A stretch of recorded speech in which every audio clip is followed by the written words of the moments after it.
Hey, what up, everybody? This is Mr. View, and today we're going to be talking about the U.S. joining World War I. Yesterday, we learned about how countries started to practice total war, and that basically means you put everything from your country into the war. And they did that for a few different ways. They used conscription or the draft. They rationed their goods. They definitely used a lot of that propaganda, right, where they were saying bad things about one country and good things about another.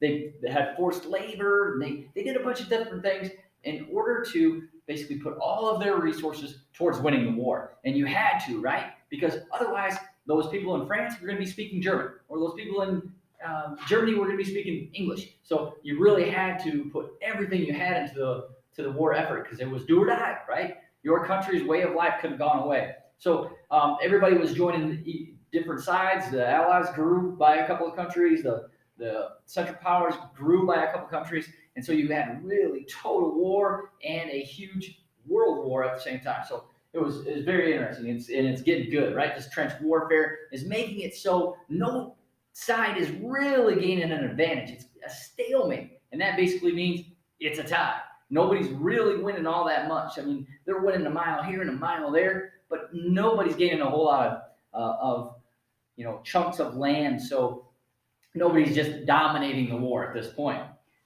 But that's about to change, right? The war doesn't last forever. We know that because there's another world war coming. Russia, we talked about them early on, that they were big and slow and kind of bad at war. Well, that didn't improve. They were still really bad at war, and it was really, really bad.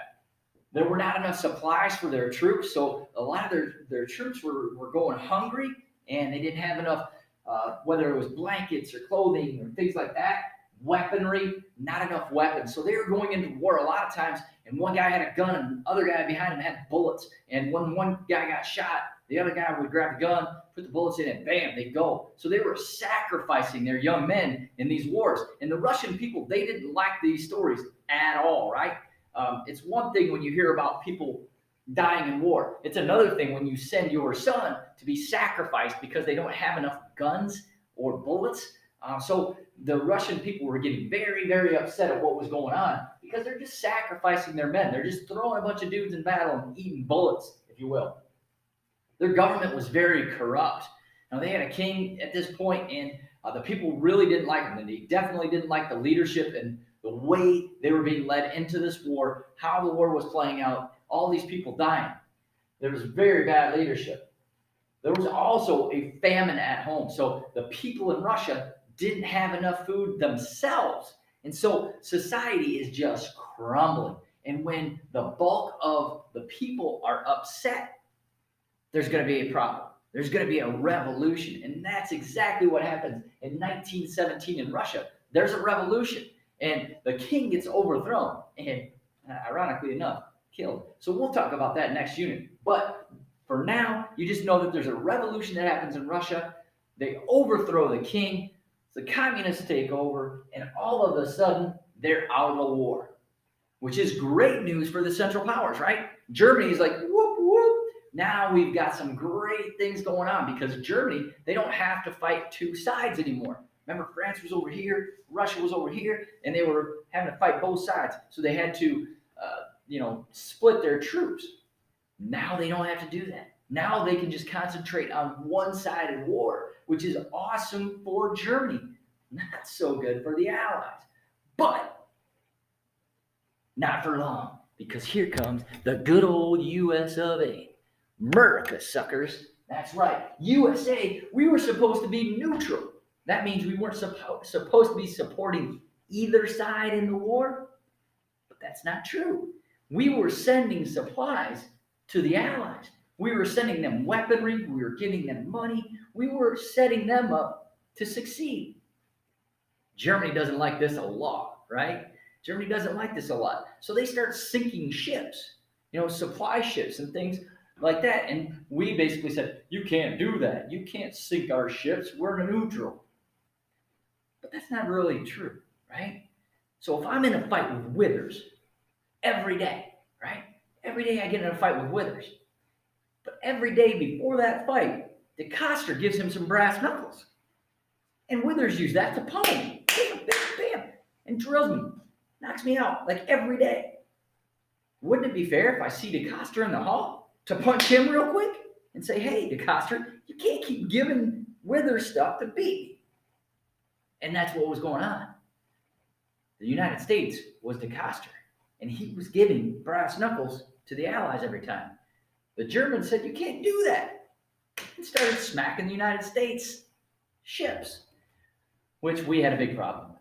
One of the problems was when the Lusitania in 1915 was sank. It was a British liner, and there were a bunch of Americans on it. A British boat was going over there, and Germans sank it. The submarine sank the ship. 128 Americans died on that, and we were outraged. We were like, hey, you can't do that. Later, it was proven that the Lusitania had goods for the war effort. And so we shouldn't have been on that ship anyway. Anybody want to go to a warring country right now? No, right? But apparently there were some Americans that did. So they went over there, they got sank, 128 Americans died, and our country was outraged. There was a lot of propaganda in our newspapers, and we really were upset with the Germans. We also liked England and France better. We had a lot of cultural ties to them. They were stronger trading partners for the United States. And let's face it, we speak English, right? English. We speak English. So we were closer culturally with the English and the French. The French helped us beat the English, right, in the Revolutionary War. So, man, we really liked England and France better than we liked Germany. And then finally, the Zimmerman note happened. And this was supposedly a letter from Germany to Mexico, right? And it was Germany supposedly told Mexico, hey, attack the United States. If you attack the United States, we will help you and you will get a bunch of land back from the United States. So Mexico, do your job, attack the United States. We didn't like that.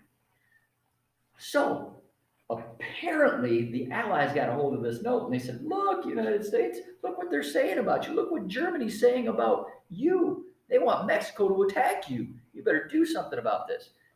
And so the United States said, oh yeah, it's on. And so we joined the war.